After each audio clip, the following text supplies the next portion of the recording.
Baiklah, Assalamualaikum warahmatullahi wabarakatuh. Bismillahirrahmanirrahim. Salam sejahtera, selamat petang kepada semua followers.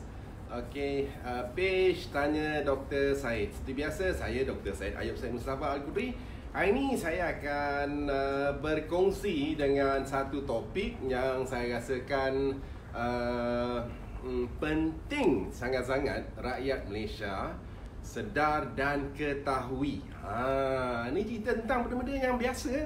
Apa benda yang biasa tu? Susu. Maksudnya susu. Ni diorang kata susu ni tak sihat lah, susu ni menggemukkan lah, susu ni ada problem lah. Betul ke? Tapi sebenarnya panjang cerita susu ni kalau nak cerita tentang dari sudut nutrisinya kan. Tapi saya nak ringkaskan kepada mungkin fenomena yang berlaku kepada sang suami. Sang suami bila disuruh pergi ke pasar raya beli susu tin, kan? Saya bayangkan diri saya ni. Bila sampai ke pasar raya, saya tengok banyaknya brand. Lepas tu dengan susu sejat lah, susu isian lah, krima manis lah. Yang mana satu sebenarnya? Dan adakah kita pun tak reti kan, yang mana satu nak pilih untuk nak bagi kepada sang isteri. Tapi hari ni topik saya bukan apa, tapi untuk nak menjelaskan sikit lah klasifikasi susu-susu yang ada dalam tin yang dijual di pasar raya tu. Sebab saya rasa penting. Kenapa? Ini mungkin dapat dikaitkan dengan beberapa fenomena yang melanda rakyat Malaysia dewasa ini. Okey, right. Terlebih dahulu saya nak ceritakan tentang susu. Siapa tahu ada berapa jenis susu tin kat pasar raya tu? Kalau siapa tahu, tulis dekat ruang komen. Jawapannya berapa? Bukan satu, bukan dua, bukan tiga, 7 jenis sebenarnya semua. Tahu tak? Itu yang kaum lelaki ni bila diorang suruh beli susu pekat dan kita pun confused kan. Nak beli susu jenis apa ni? Semua tu lain ni, yang mana satu sebenarnya? Okey, right. Tak apalah. Nak saya tulis ke? Okey, jenis susu. Dia ada satu susu. Maksud susu yang orang kata terbaik, ya. Susu yang terbaik ialah susu yang dimakan sebagai susu sejat.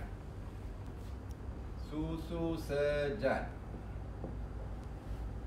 Kalau bahasa mak salihnya evaporated milk. Kalau biasa dulu kita biasa tengok brand Carnation. Itu bagus sebab susu sejat ni sebenarnya dia adalah susu yang real, yang dibuang airnya. So itu masalahnya tak diproses dalam Malaysia. Maksudnya kalau ada susu sejat tu selalunya adalah susu yang diimport dari negara luar, seperti daripada Australia ataupun UK dan sebagainya. Yang ada di Malaysia yang 6 seterusnya. Apa dia? Satu ialah susu sejat penuh krim. Dua maksud saya.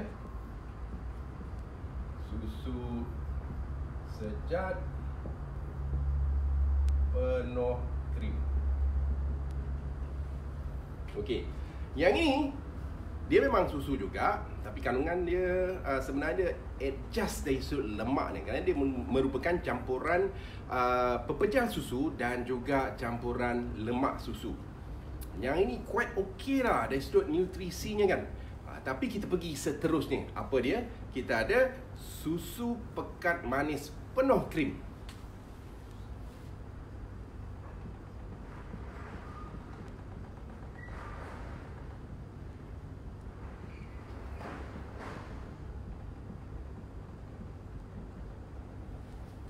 Okey, sudah tentu kita tahu ya, dia ada jenis susu yang dicampur gula. Maksudnya susu pekat manis penuh krim ni adalah susu sejat penuh krim yang dicampur gula, kan? Okey, namanya pun tahulah, susu pekat manis tu dicampur gula lah.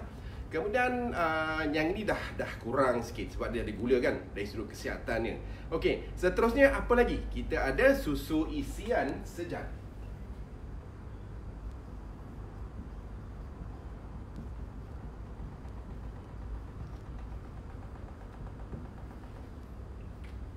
Okey, Right. Susu isian sejat ini sebenarnya dia kalau bahasa Mak Salehnya dia panggil evaporated filled. Filled tu maksud diisi.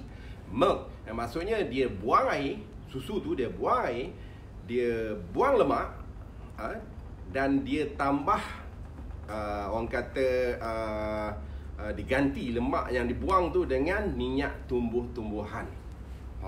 Dah bukan ori dah tu, kan?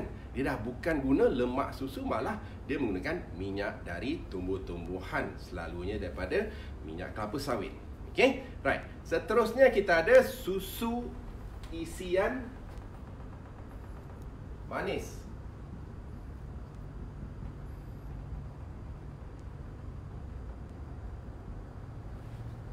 Ini sebenarnya mudah. Susu isian sejat tadi, yang mana dia dah adjust, dia buang air, dia buang lemak, dia ganti dengan minyak tumbuhan, tapi dia tambah lagi gula, sebab tu ada ayat manis. Okay, right.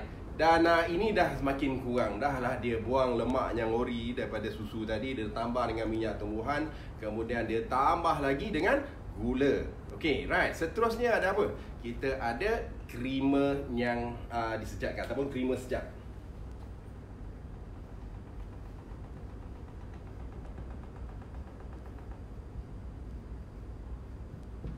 Dan ini selalunya berasal bukan dari susu lagi. Dia berasal daripada minyak tumbuh-tumbuhan yang diproses dan diproses dan diproses.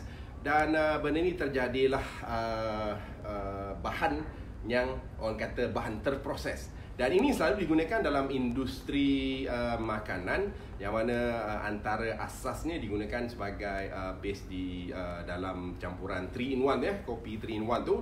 Kemudian mungkin dalam bubble tea, dalam masakan, dalam dessert ataupun kuih muih lah, kan? Tetapi yang paling bahaya ialah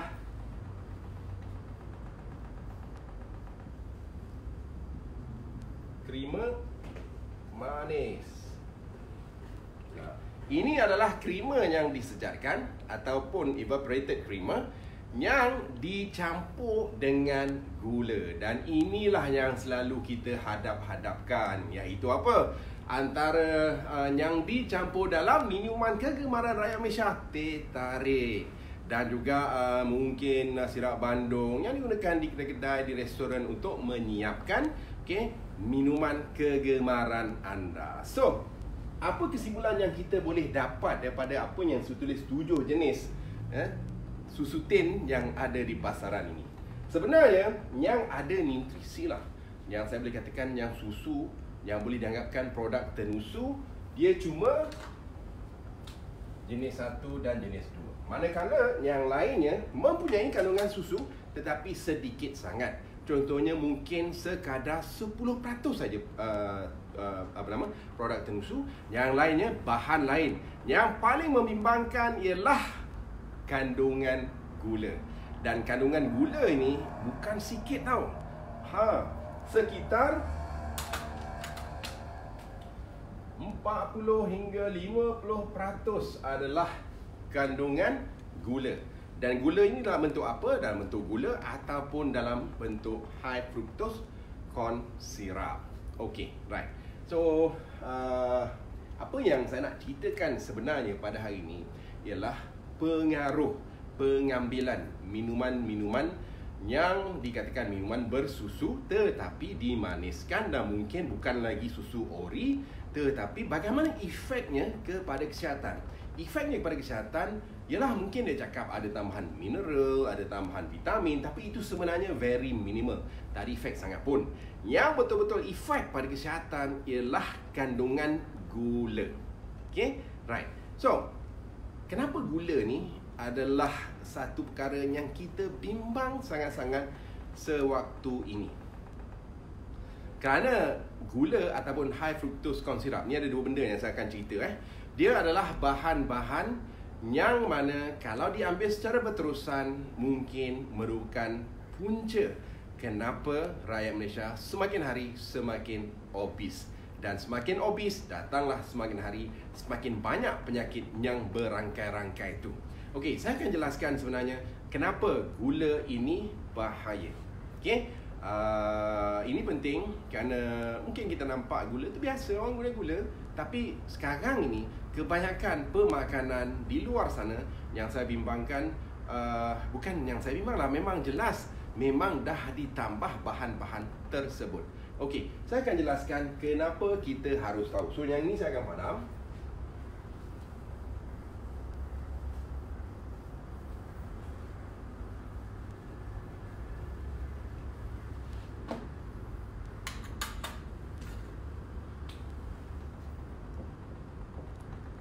Saya nak cerita sebenarnya hari ini ialah tentang gula. Gula ni bahasa sainsnya dipanggil sucrose. Okay. So dia terdiri daripada ni masuk sikit biokimia lah ya. Dia terdiri daripada gabungan macam ni bentuk dia.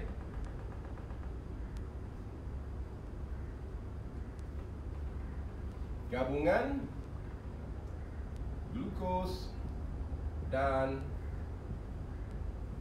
fructose. Okey. So faham Gula adalah sucrose yang mana terdiri daripada gabungan glukos dan fructose. So apa masalah sebenarnya? Memang gula tu penting. Orang kata kalau tak gula pengsan kan? Rendah gula, hypo orang panggil. Dia ada bandar rasa lemah apa semua kan? Okey, saya nak jelaskan sebenarnya dari sudut pengambilan gula yang berlebihan, ataupun satu lagi bahan yang juga digunakan dalam industri makanan yang dinamakan sebagai HFCS, High Fructose Corn Syrup. Maksudnya dalam gabungan ini dia masih menggunakan formula yang sama, tetapi jumlah fruktosnya semakin tinggi. Right. So apa sebenarnya bahaya gula ni? Okey, right, saya ceritakan. Glukos adalah satu bahan yang boleh digunakan oleh semua sel dalam badan kita. Semua sel dalam badan kita untuk menghasilkan tenaga. Okey, yang tu jelas. Memang kita perlukan tenaga dan kita perlukan dalam bentuk glukos. Tetapi fructose adalah bahan yang tak boleh digunakan oleh semua sel dalam badan kita. Bayangkan, habis dia masuk dalam badan apa jadi? Okay? So, dia masuk dalam badan, dia akan menyebabkan beberapa perkara. So, ini yang saya nak anda betul-betul faham apa kesan kesihatan, kesan buruk fruktosa terhadap kesihatan.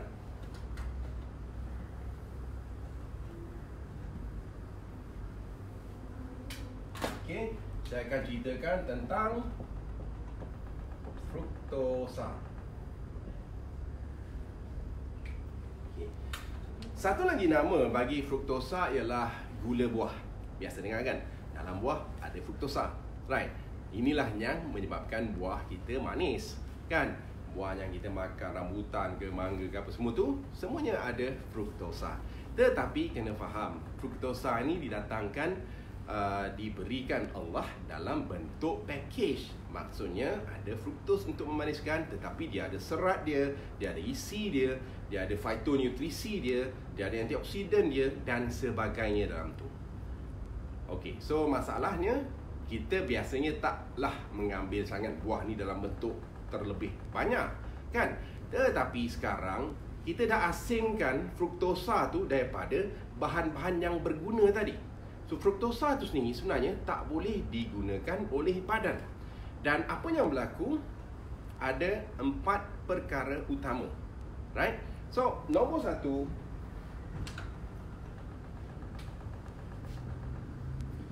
apabila kita makan fruktosa secara berlebihan, dia dapat meningkatkan penghasilan AGE dalam badan. Apa AGE ni? Kalau anda biasa dengar ceramah-ceramah saya sebelum ni, AGE ni adalah bahan yang menyebabkan keradangan dalam badan, atau yang dipanggil sebagai Advanced Glycation End Product. Okay? Dia menyebabkan keradangan dan dia menyebabkan 7 kali ganda lebih tinggi daripada gula biasa. So, apabila kita makan fruktos, kalau ada dengan isi buah tadi, dia ada bahan yang bersifat anti radang. So dia neutral balik. Tapi problemnya kita makan fruktos saja. So dah tak ada bahan yang boleh meneutralkan fruktos tadi. So ini akan mendedahkan badan kita kepada keradangan kronik. Right? Dan keradangan kronik ini akan menjemput pelbagai masalah dan dikatakan dikaitkan lebih daripada 200 jenis penyakit dengan keradangan kronik, termasuklah penyakit yang berangkai-rangkai itu. Okey, itu nombor 1. Nombor 2, fruktosa akan meningkatkan hormon ghrelin. Apa dia hormon ghrelin tu? Ingat lagi tak? Okey, ghrelin adalah jenis hormon yang dirembeskan bagi meningkatkan selera ataupun menyebabkan kita rasa lapar. Maksudnya kalau kita minum ataupun kita makan gula tu, kita akan rasa macam nak makan lagi, nak makan lagi, nak makan lagi. Selera tu asyik terbuka aja luas kan. Ini bahaya. Dan seterusnya, nombor 3, dia adiktif.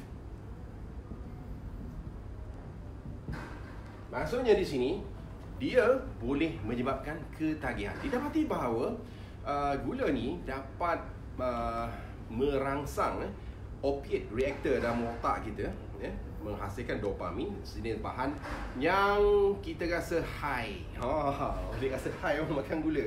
Tapi apa yang sebenarnya saya nak cakap, apabila kita makan gula, kita rasa best.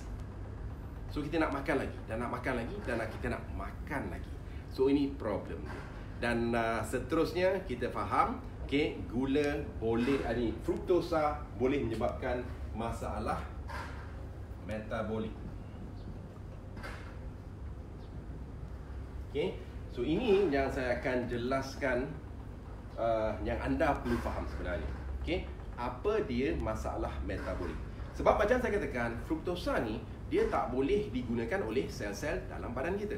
So apa yang berlaku? Dia akan terus dihantar ke hati. Dia terus dihantar ke hati untuk diproses. Dan apa yang terbentuk di hati, apabila fruktosa masuk, dia akan diproses dan dia akan menghasilkan macam-macam bahan. Dan antara bahan buangan yang pertama saya akan jelaskan.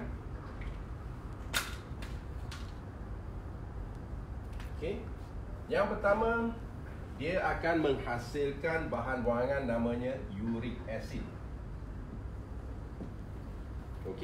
Right. So, kalau kita makan fruktosa dengan berlebihan, maksudnya kalau kita makan gula, kita makan high fructose corn syrup dengan berlebihan, maksudnya di sini kita boleh nampak paras uric acid kita pun akan meningkat tinggi. Dan kita tahu uric acid ini apabila tinggi, dia boleh menyebabkan serangan apa? Gout. Menyebabkan serangan gout. Dan sekarang kita dah tahu, kadang-kadang pesakit gout ini, mereka ni cukup sekarang kalau kita hadkan pengambilan minuman manis, benda-benda yang mengandungi fruktosa, mereka dapat mengawal gout mereka dari menyerang. Right, itu nombor 1. Nombor 2, kita dapati bahawa fruktosa juga boleh menyebabkan pengurangan penghasilan nitric oxide.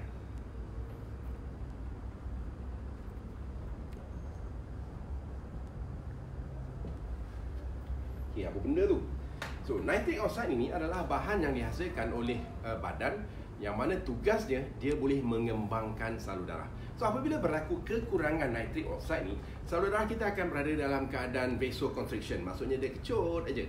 So, apabila salur darah ni sempit, so kita memerlukan tekanan yang lebih untuk mengepam di dalam salur darah yang sempit tadi. So, apa yang berlaku?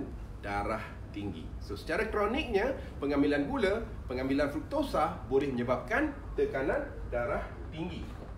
So, ini boleh menyebabkan gout. Ini boleh menyebabkan tekanan darah tinggi. Right. Seterusnya, kita nampak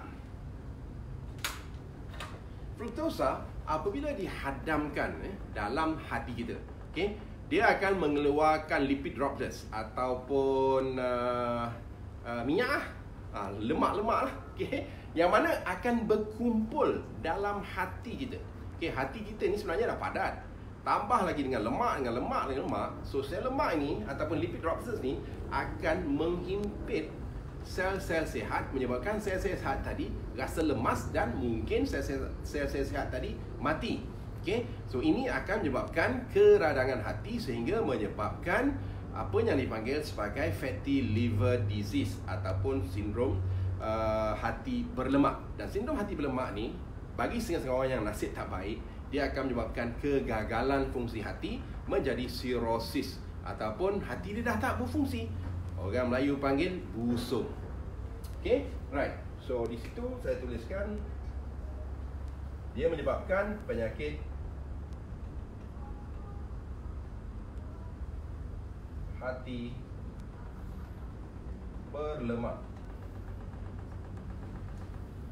Okey, seterusnya kita tahu dia juga akan menghasilkan triglyceride yang mana dia akan dikeluarkan daripada hati, beredar dalam kita punya circulation, dan akhir sekali free fatty acids ni akan menjadi apa? Dia akan menggalakkan pembentukan lemak dan ini akan menjadi kita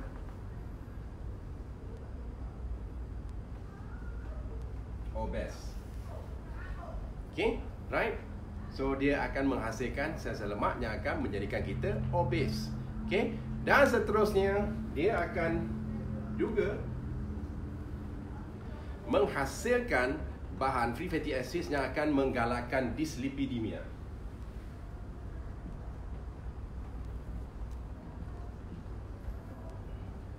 Okay. Dalam keadaan ini, apa yang berlaku sebenarnya? VLDL, LDL kita akan meningkat. VLDL terutamanya. Okay? Dan apabila kolesterol jahat ni meningkat berserta dengan keradangan kronik yang ada dalam badan, so apa yang akan berlaku? Dia akan menyebabkan penyumbatan salur darah. So di sini dyslipidemia ni maksudnya masalah kolesterol. Okay? Right. Dan akhir sekali, yang terjadi kepada rakyat Malaysia sekarang yang kita bimbangkan, dia akan meningkatkan rintangan insulin. Okey. Dan rintangan insulin ni akan jadi apa? Apabila dia meningkat, maksudnya insulin yang dihasilkan oleh badan kita tidak lagi dapat bertindak secara berkesan, ya, untuk menyerapkan gula yang ada dalam aliran darah ke dalam sel untuk ditukarkan sebagai tenaga. Maka apa yang berlaku? Dalam darah gula semakin meningkat dan akhirnya bila benda ni berlaku secara kronik, dia akan menjemput penyakit yang dinamakan sebagai diabetes. Okay? Right. So ini sakit jantung, stroke. Obes akan menyebabkan apa? Dia akan menghasilkan bahan-bahan keradangan. Sel-sel lemak kita akan menghasilkan bahan-bahan keradangan. Contohnya seperti adipocytokinin yang akan juga menyebabkan keradangan kronik. So sebenarnya kalau kita lihat di sini, semua penyakit-penyakit moden lebih kurang ada kat sini lah. Kan? Semua penyakit-penyakit moden ada lebih kurang dekat sini. So apa puncanya? Pengambilan fruktosa yang berlebihan. Okay? So saya kata tadi bukan ada dalam susu pekat aja, tetapi sebenarnya ada dalam industri pemakanan yang digunakan secara berleluasa sekarang. Okey, kita faham. Okey, kita faham pada awalnya lah. Saya bagi contoh, ini saya ada buat sedikit pembacaan pada kurun yang pada tahun 1920-an. Okey, pengambilan fruktosa sebenarnya cuma sekitar 15 gram sehari. Dan ini sebenarnya didapati daripada sumber-sumber semula jadi. Maksudnya bukan mungkin lah, daripada gula buah, ya. Maksudnya daripada pemakanan ataupun pengambilan buah-buahan. Okey, right. Tapi bila gula diperkenalkan secara meluas dan apabila gula mula digunakan dalam bentuk high fructose corn syrup, so kita nampak peningkatan nombor ini menjadi pada tahun 1977 kepada 37 gram sehari. Okay. So waktu tu orang kata food tech belum hebat lagi lah. Maksudnya penghasilan makanan-makanan moden yang terproses ni tak begitu hebat lagi. Okey, tapi bagaimana pada tahun 1994 didapati penggunaan fruktos kalau diambilkan secara purata meningkat kepada 54.7 gram sehari. Okey, dah berapa kali ganda tu? Kan? Dan terkini dia punya pengambilan, ni saya kena tulis dengan warna merah, sekitar 70 hingga 80 gram sehari. Bayangkan tuan-tuan, daripada 15 tadi naik kepada 70 hingga 80 gram sehari. Dan sebab itulah kita nampak, dengan penggunaan gula ataupun high fructose corn syrup, pengambilan fruktosa yang berlebihan, bukan saja mewujudkan masyarakat Malaysia yang semakin hari semakin obes. Kita tahu nombor sekarang, saya agak terkejut. Tadi saya cuba cari statistik terkini, belum lagi. Yang saya dapat cuma statistik penama tahun 2015, yang mana dikatakan rakyat Malaysia meningkat dari sudut kegemukan sebanyak 80% dalam masa 2 dekad. Tetapi meningkat dari sudut obesity sebanyak 302%. Wow. So itu satu nombor yang sangat-sangat tinggi. Dan ada satu akhbar yang menyatakan sekarang rakyat Malaysia yang gemuk ataupun obes jumlahnya adalah 64% bagi lelaki dan 65% bagi wanita. Dan ini sudah tentu perlukan satu tindakan yang drastik dari sudut pemahaman dan menukarkan gaya hidup dan gaya pemakanan bagi kita untuk menurunkan kadar tersebut.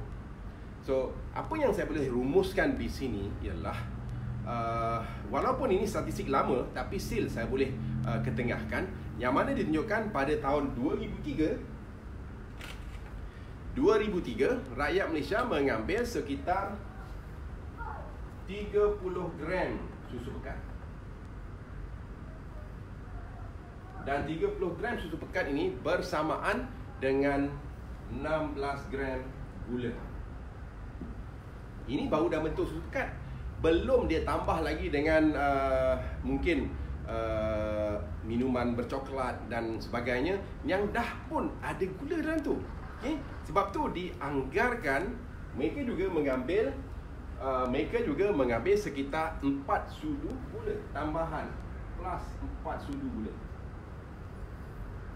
Dan ini adalah 21 gram. Dan total pengambilan kita ialah 37 gram gula sehari, yang memang sangat-sangat tinggi bagi sesebuah negara. Okey, right. So, apa yang kita perlu buat?